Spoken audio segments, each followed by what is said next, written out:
My name is Alexey, and I am CEO and founder of Markswebb agency. I'm going to talk about mobile banking today, what properties, what features make mobile banking successful, what elements of mobile banking makes it stand out from competitors, what makes it successful stand out and attract new users, retain users successfully, increase user activities. And in other words, what mobile bank should be like in 2025 in order to be the real driver for growth of the banking business. First of all, I'd like to say a few words about my company in order that you will understand better why we are talking about mobile banking today. Markswebb is an international research and consulting firm, and we have been helping large businesses to build successful digital products for over 15 years now. We mainly work with fintech businesses, and mobile banking app for individuals is the digital product that we have worked with most and more often than any other digital product. And actually, for now, we have worked with more than 100 mobile banks and influenced on their success. And this figure includes services with millions of users like Alpha Bank and VTB Bank in Russia, with a monthly audience of something like 12 million users each. Like Jusan Bank and Berike Bank in Kazakhstan, Bir Bank app in Azerbaijan with monthly audience of 1 million users each. And last year we also conducted our first research of mobile banking in UAE, and it was our 25th country in which we have deep dived into the customer experience in mobile banking. So I can say that we have a lot of experience in this, and we consider ourselves as experts in issues of how to create the best customer experience in mobile banking. And we have distilled all of our expertise and insights about successful mobile banking into 7 key areas. Each of them boosts a lot value for end users, boosts a lot different metrics connected with the user activities. And I want to share this like insights and these key areas with you, and show you several examples of how these areas are implemented in the best mobile banks in the world. So let's start. On the first key area is that you have to think about mobile banking app as a data and knowledge product. So the point is that in many banks, banking teams think about their mobile app as a payment product, as a tool for making payments, making transfers, for checking account balances needed for such transfers. And this mindset greatly limits the potential value for customers. In fact, you have to think about your mobile app as a tool for gaining information, for resolving different tasks around information. And of course, the main data set that is operated inside the mobile bank is the history of transactions. And if you think about like why this is important, because the history of transactions, if it includes years of data, it ensures that client stickiness to the bank is very high, because the payment options are always very easy to switch to another payment provider, but this data that accumulates into the mobile bank really influence on the client's stickiness. And here are several examples of what is the successful history of transactions is. And the first example is from the T-Bank, the largest digital bank in the CIS region, which is formerly known as a Tinkoff Bank. And here is the example of the history of transactions that is endless. So it has no limits on dates, and the only limit is the date of the opening of an account. So the client of the bank can easily just scroll his history until the very first transactions, even if it was like 10 years ago. And this is very natural for the client when he doesn't have any artificial barriers, because many banks limit the ability to display history of transactions by only like last month or last several months. And in this particular situation, it is endless, and the user may just choose any period of time and see the set of transactions for this period of time.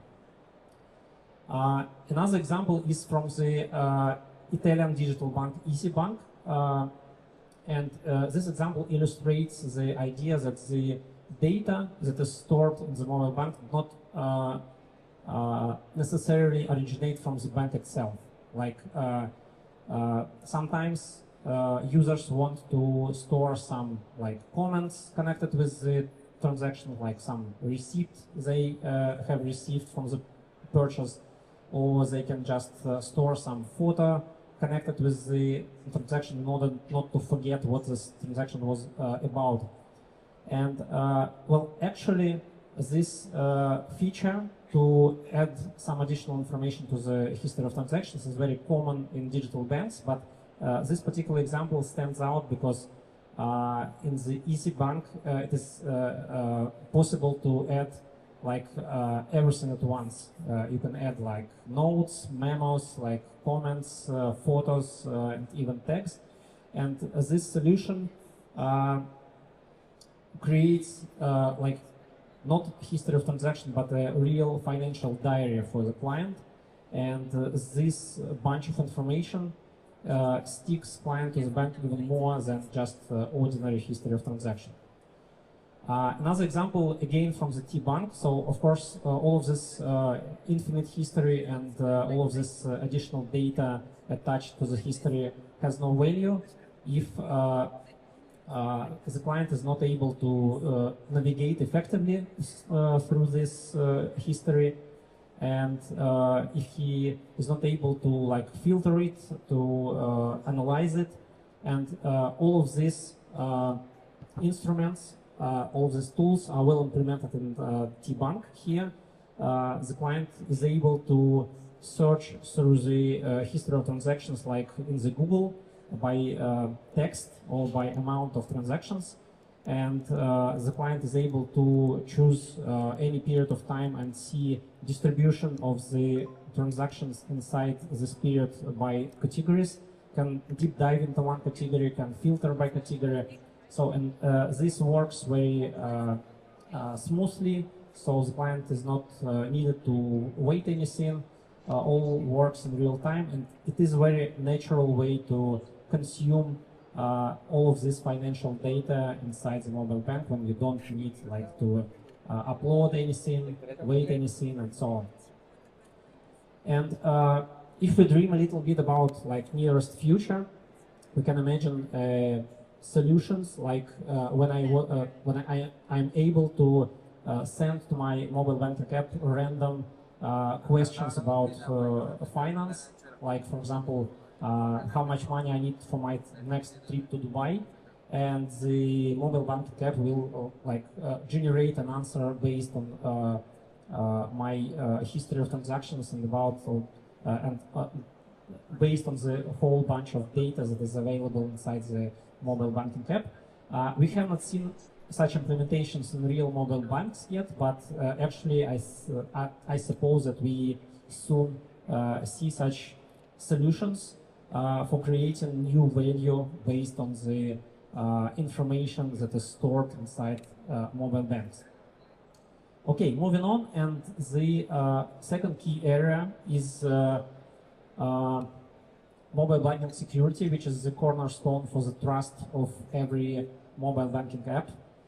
Every day new threats to the clients and to their money appears, and they're shifting towards social engineering when hacks occurs with the assistance with the clients themselves. And normally banks do a great job implementing a lot of anti-fraud systems, like some standard methods for authentication and confirmation of transactions. and also add some like self-service features for the clients in order them to be able to like block their cards and so on. But what makes like the best digital banks in the world, so they tend to implement more natural like safety features for their clients.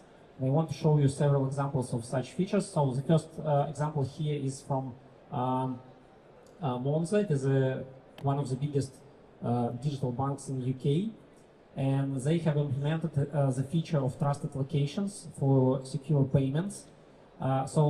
Here is the point: the client is able to add some special locations as trusted to his mobile bank, and after that, when the client wants to perform some high-risk transactions, then bank compares his current geolocation, geolocation of his smartphone with this trusted location, and if he is situated in one of these locations, then the operation will be executed really. So, and this is a very natural way to secure clients' funds, because it's for the client, he doesn't need to do anything special. So he just switched on his geolocation features on the smartphone, and everything is working. Okay, second example here is from Spanish bank BBVA. So cards in BBVA don't have like fixed security codes for online purchases.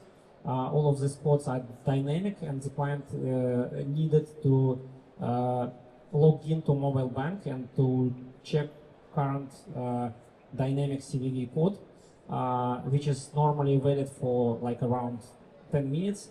And additionally, if the purchase goes with a high amount, then bank additionally sends a request to the mobile banking app of the client, and the client sees this request, sees the like name of the merchant, amount, and specifically accepts this request by his fingerprint.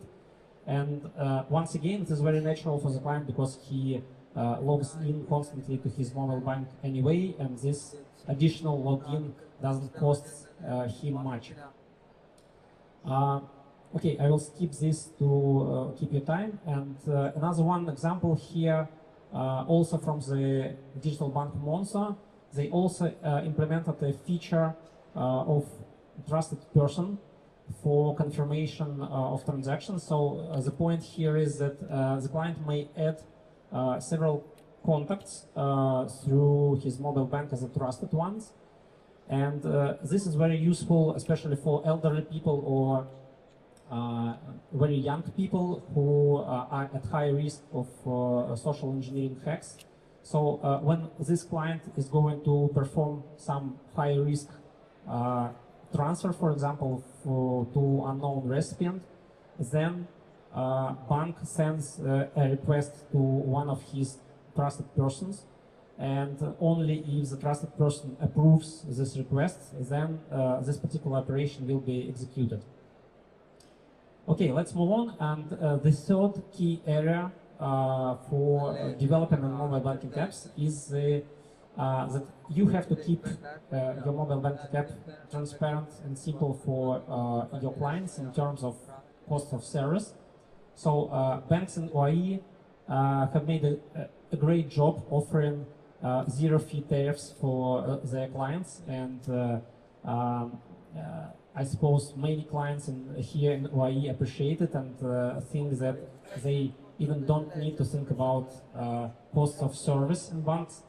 But actually there are anyway a lot of like special fees, some restrictions, limits that clients normally want to be aware of. And the most advanced digital banks and neobanks in the world, they already choose this set of solutions as a golden standard to be simple and to be transparent for the clients. So first of all, they implement like hyper simple tariffs in the form of subscription plan with a flat fee that is paid monthly and includes some certain amount of benefits per month. They include in their mobile apps special dashboard in which the client at any moment can check what amount of benefits are available for him. And even if they have to like charge some fee from the client for some paid option, for example, they always show the exact amount of this fee before the confirmation. And next, so they in any situation when the client may have some questions about like new functionality and how it's working and so on, so they try to explain in details in advance about this functionality and not to leave their client in this like questioning mode.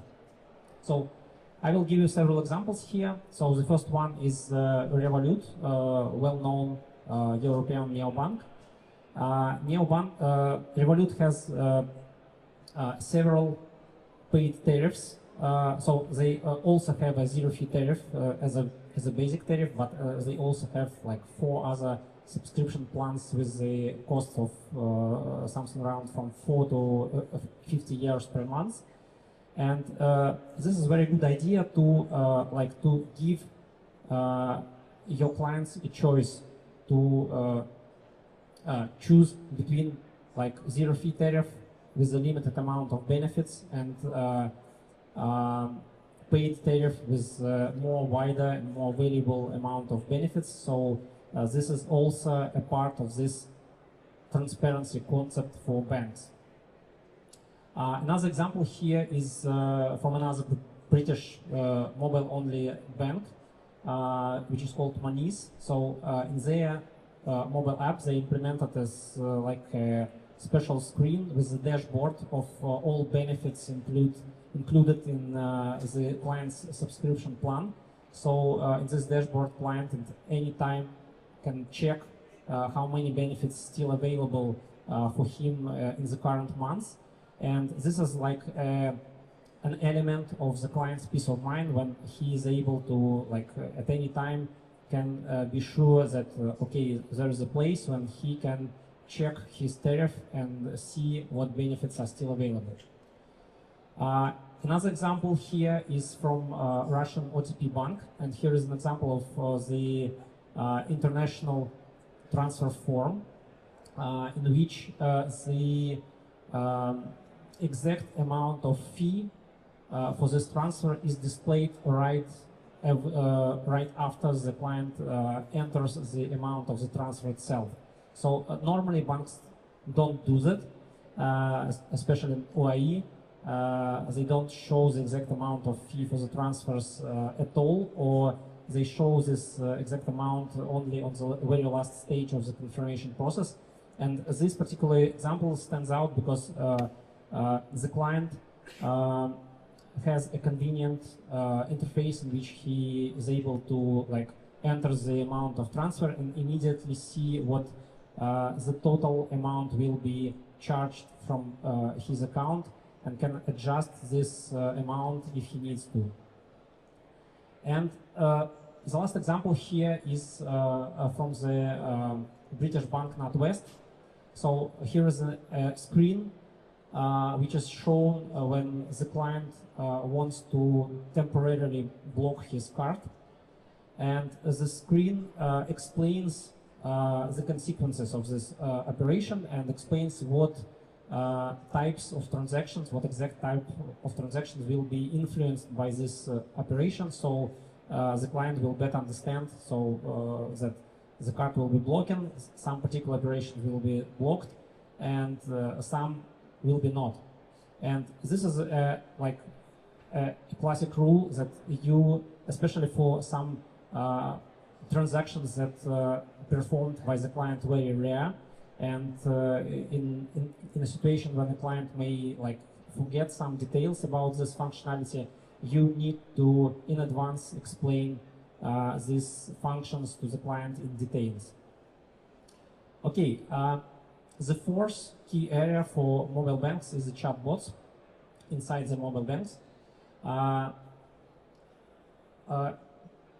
During our research of mobile banking users in UAE, we have found out that the chatbots in mobile banks are the most hated services in the banking.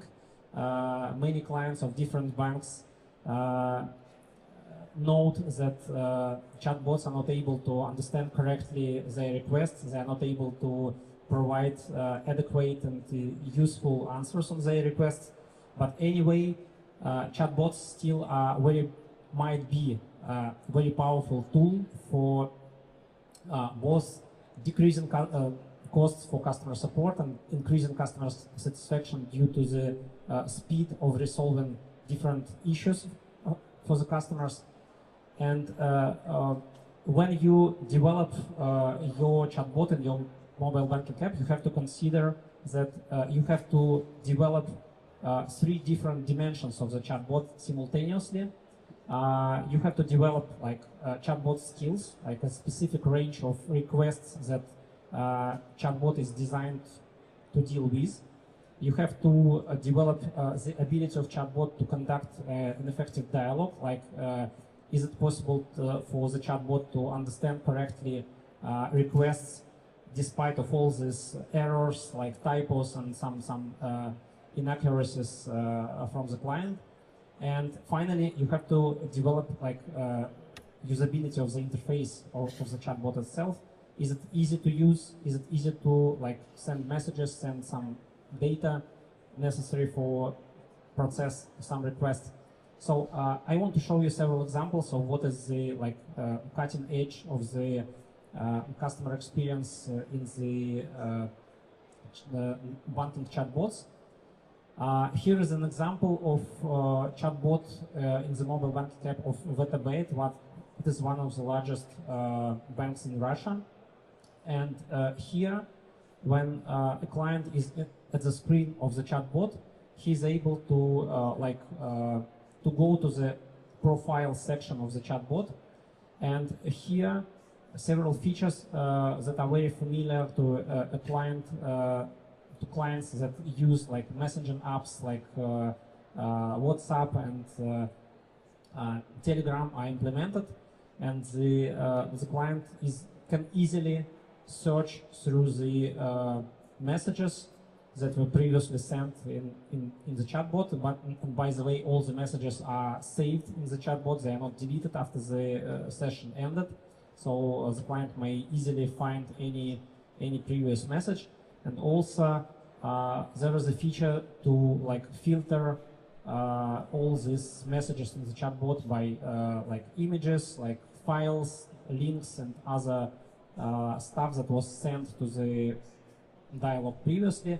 So when you develop your chatbot, you have to keep in mind that clients already have some well-established patterns of using other chats, other messaging apps, and you have to support these patterns in order that your client will be like thinking about your chatbot as a safe and trustful environment. Another example is from the chatbot of Alpha Bank. It is another like biggest Russian bank, and also a champion in mobile banking and banking chatbots.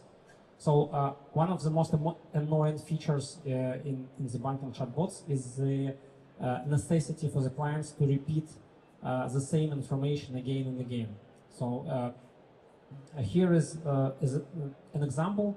So a client wants to, like, he sends a request for the card statement, and in this particular situation, chatbot is not able to process this request by his own, and he switched the dialogue to the real bank representative. And the point here is that when the bank representative connects to the dialogue, he is able to see all messages that were previously sent in the dialogue. So he doesn't need to ask again what was the matter, what is the request by the client. So he immediately is able to clarify this request and to process it to the result.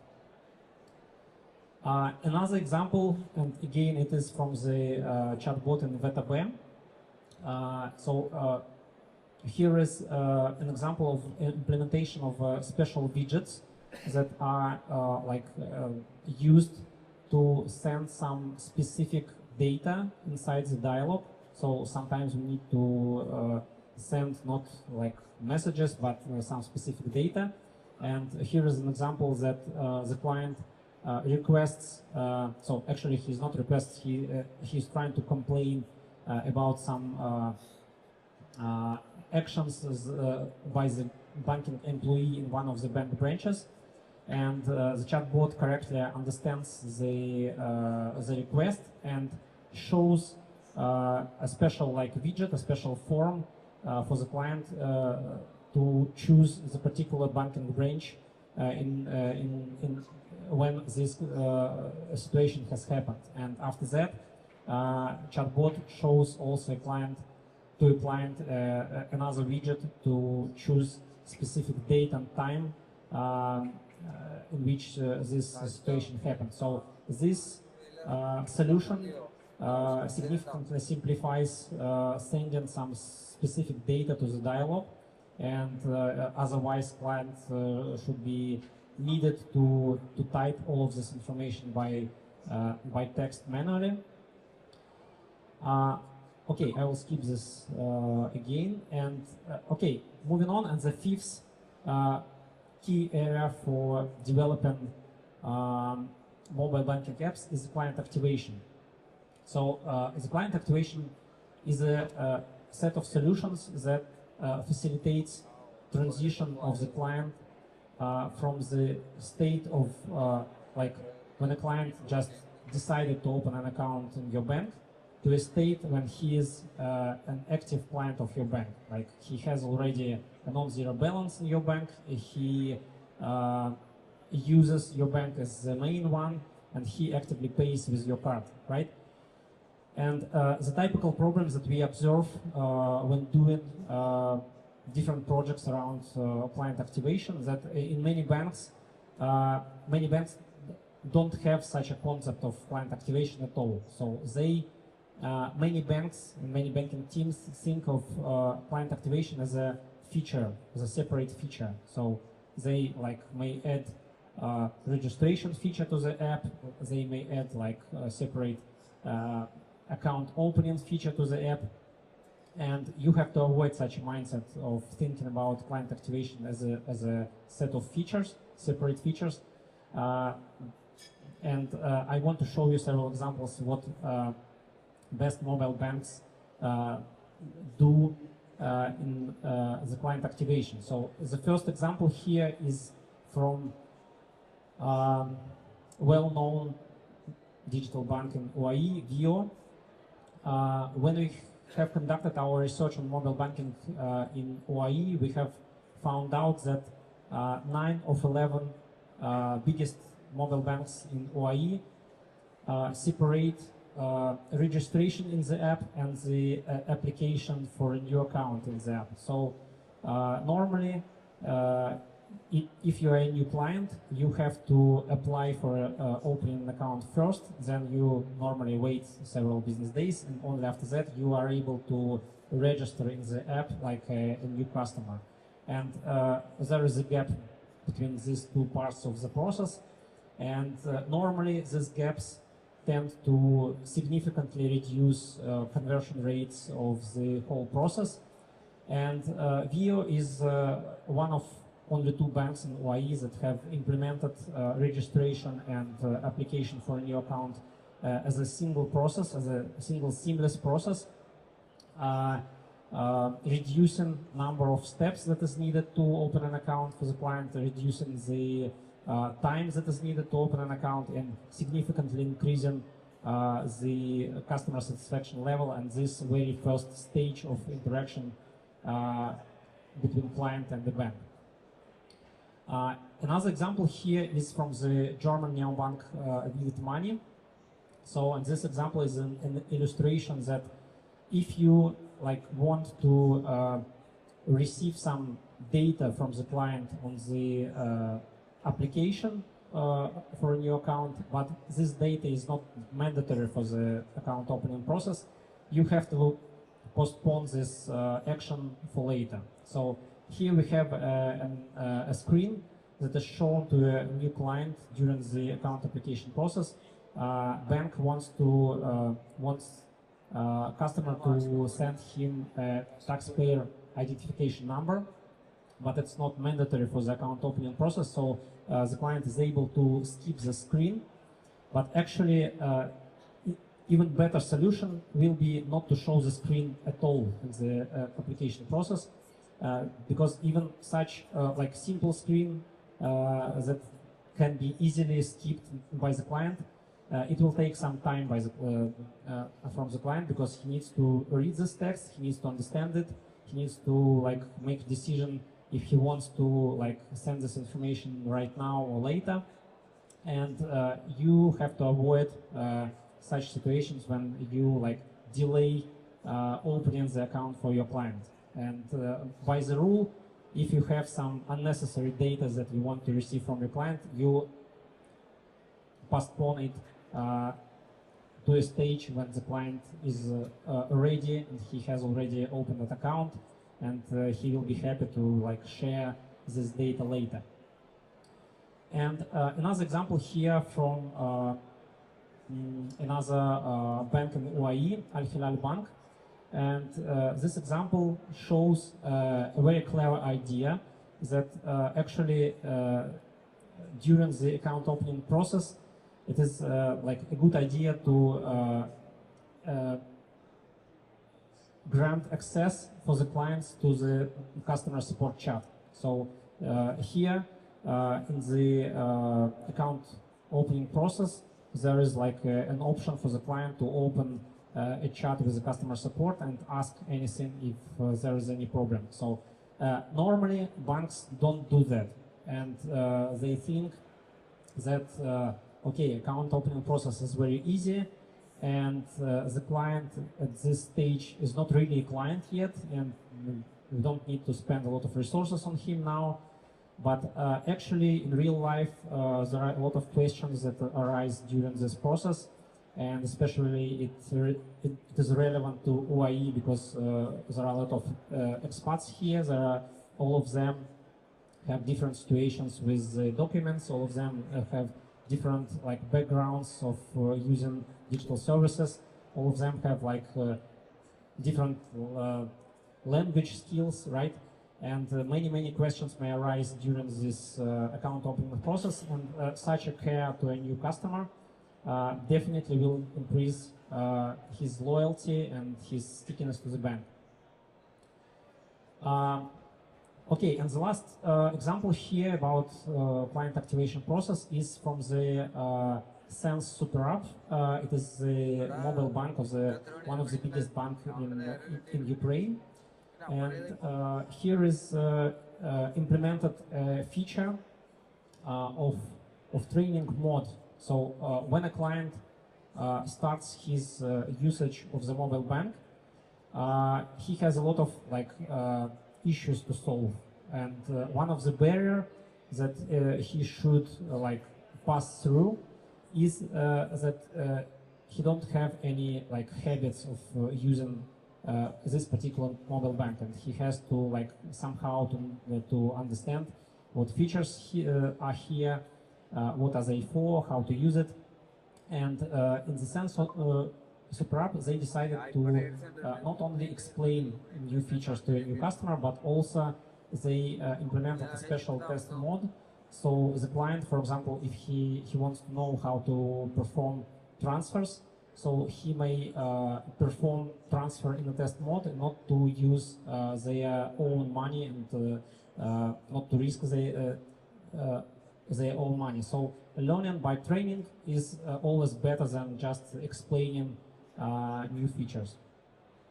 Okay, so moving on, and the sixth like key area to develop mobile banking apps is that you have to think about mobile bank as a social interaction app.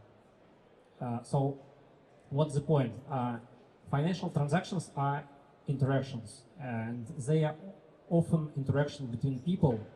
And interactions between people are not just transferring money from point A to point B. So for example, if you transfer money to somebody. It might be like a gift to your loved one for a birthday, for example, and congratulations. It might be a return of debt and gratitude for help. It could be like a transfer of money to your child as a pocket money and a sign of attention to him. But for banks, all of these transfers are quite the same. So here is recipient details, here is amount, confirmation, that's it. But what is important is the meaning that lays behind this transfer. And banks can support this meaning by using some special features that I want to talk about. So here are several examples of how you can support this social interaction. So the first example is from the Sberbank app. It is one of the biggest bank, actually the biggest bank in the Russia. And here, if a client wants to perform an intra-bank transfer, so to another individual, so there is an option to attach a postcard to this transfer. So the client is able to choose a template from some like catalog of postcards tied to different events like birthdays or some holidays, and or a client may like upload his own image and support it with some message. So this solution makes initially emotionless transfer carrying special meaning, special emotions, and this could support this like social interaction that lays behind this particular transfer. Another example here is from the neobank, German neobank N26. And the idea here is that sometimes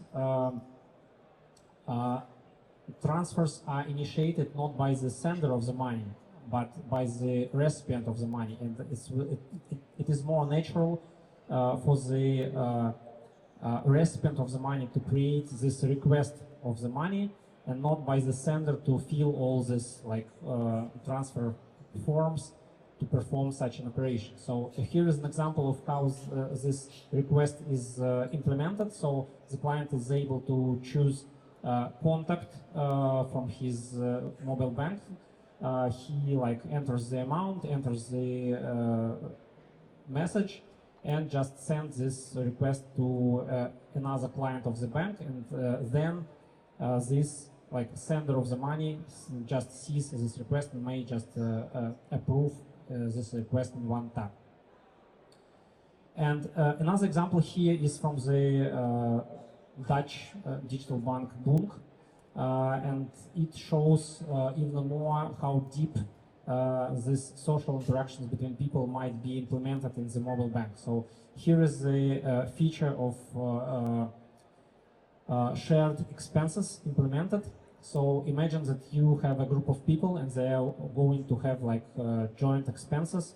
For example, it is a group of friends that are going to some joint vacations, and one of them is going to book and pay for the hotel. Another one will be like buy tickets for airplane. Another one will be pay for restaurant. So such joint expenses generate a lot of like actions to calculate everything, to understand how much I owe to another person inside this group. And this particular implementation in the Bunk simplifies all of this operations. So you can like add a new group, you can invite group members to this group, and each group member will see this screen with the total budget of the group. He can easily add additional expenses to this group, and at the end this feature calculates everything, calculates the total budget, calculates the share for each participant, and easily shows to all of the participants who owns to whom which amount of money. So, and the last but not least, seventh key area to improve in your mobile banking app is like more emotional customer experience. So, when we think about banking service, we perceive it as a commodity, as something very ordinary like electricity and internet access. And normally, so normal range of emotions that evoke when you use mobile banking lays in the range from like irritation when something breaks down to like indifference when something is everything is just fine. Like users of mobile bank almost never experience positive emotions while using mobile banks, right? And this can be hardly called a problem, right? But actually it is also a great opportunity. So if banks will be able to create such a customer experience that will generate positive emotions, this will be a great start to create this long-term relationship with the bank. And I want to show you just several ideas how to create such a customer experience that will generate emotions. So the first example is again from the T-Bank. So they have implemented a functionality of stories, and if you use like social media apps like Facebook or Instagram, you know exactly what stories are. T-Bank has a whole editorial team to create content for such stories that are shown inside the mobile banking app. Normally, these stories include something like financial advices, some shopping recommendations, and so on. But when a client has a birthday, T-Bank shows a special postcard to congratulate the client with the birthday and to give him small gifts in the form of like discounts, some bonuses, and so on. So this is a good idea, like to congratulate your clients with some special events. And also the T-Bank, they also use these stories to congratulate clients with the anniversaries of the relationship with the bank. So if the client opened an account like three years ago or 5 years ago, so they will show him a special story and thank the client for this long-term relationship. So they will create like a special entertaining content to summarize their relationship, to show something like how much money the client spent in this bank particularly, or what was like the very first transaction in the bank. So it is a good idea to thank your clients for the long-term relationship, because like anybody wants to be thanked sometimes. So, and the last example here is from the Ukrainian neobank Monobank, and this solution is that they show this image of the cat when they need to explain something to the client or to show some information to the client. So normally these images of characters are called mascots, and the mascots are the special tools or to make communication with the clients more emotional. Of course, you have to keep in mind that these mascots should be in line with the brand image, but normally it is generally it is a good idea just to create a less formal tone of voice with your clients in order to keep your relationship with the clients more warmer and happier. So okay, that's it. That's all I wanted to talk about, and just to remind you about 7 key areas that you have to develop in your mobile bank in 2025. You have to build your mobile bank as a data and knowledge product. You have to develop some natural safety features that will hurt fraudsters, but not your clients. You keep your service transparent for the clients in terms of cost of service. You develop chatbot to help your customers solve their issues faster and not to irritate them. You build a real client activation process inside your mobile app. You support social interactions via mobile app, and you have to try to make a user experience in your app more emotional, emotionally positive using these tools that I have shown you. So that's it. I think that is a very simple plan to do. So thank you very much for your time and for your attention. I hope you have found some valuable ideas for your products. And if you have some questions, I am ready to answer. Thank you very much.